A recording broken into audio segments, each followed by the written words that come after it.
I am the animal control person in the town of Gray Hill, and when you've been doing this as long as I have, each day sort of blends into the next.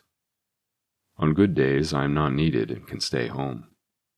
However, when I am needed for my services, the possibilities are nearly endless. A bear gets stuck in someone's garage, a goat decides to hop in someone's car and refuses to budge, etc.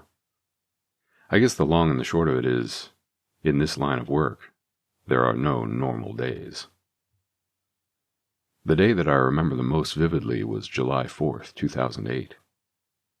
That night, the most devastating dog attack in the history of the United States occurred. Most people don't know this about dogs, but when they are together in the wild, it isn't uncommon for them to behave like wolves. I've seen a pack of dogs attack a deer and even take one down. This isn't as unbelievable as it might sound. After all, they aren't too different from wolves.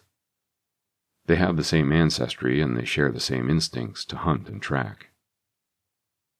A few nights before the 4th, people decided to shoot off their fireworks in anticipation of the holiday. The night was full of howling after that. If you grew up in the country, you know that if one dog decides to bark, it will seem like every dog in the county will follow suit. Unlike most nights, however, this went on for hours until finally the dogs seemed to be losing their voices. The next morning, the area had nearly 20 missing dogs.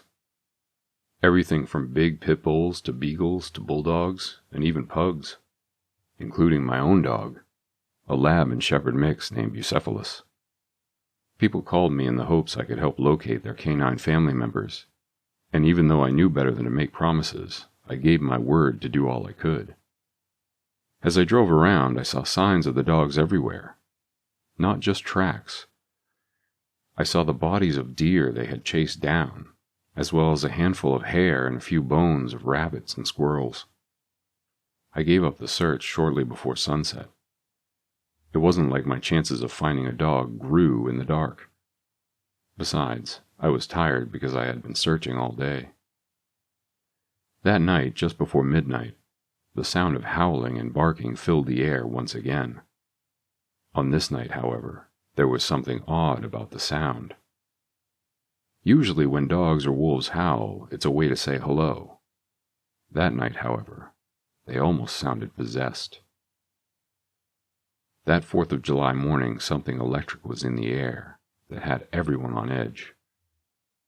This didn't prevent me from my search. It wasn't so much to locate other people's dogs, I just wanted to find my own. If I found someone else's, that was a bonus, but it was far from the primary objective. The first dog attack happened shortly after the parade ended. The victim was a woman who was out for a jog. After that, the chatter on the police band reported unprovoked attacks all over town, seemingly in random locations.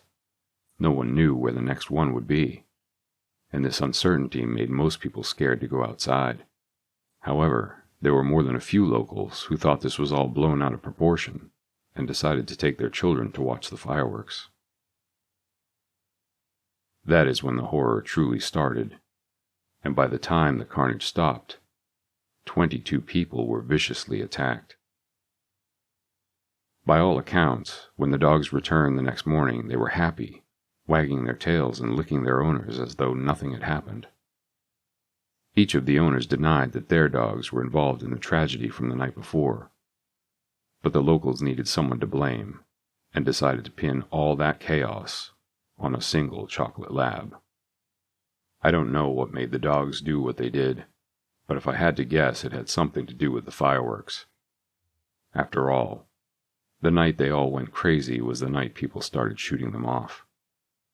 Whatever the case, ever since that day, I started making Bucephalus sleep outside.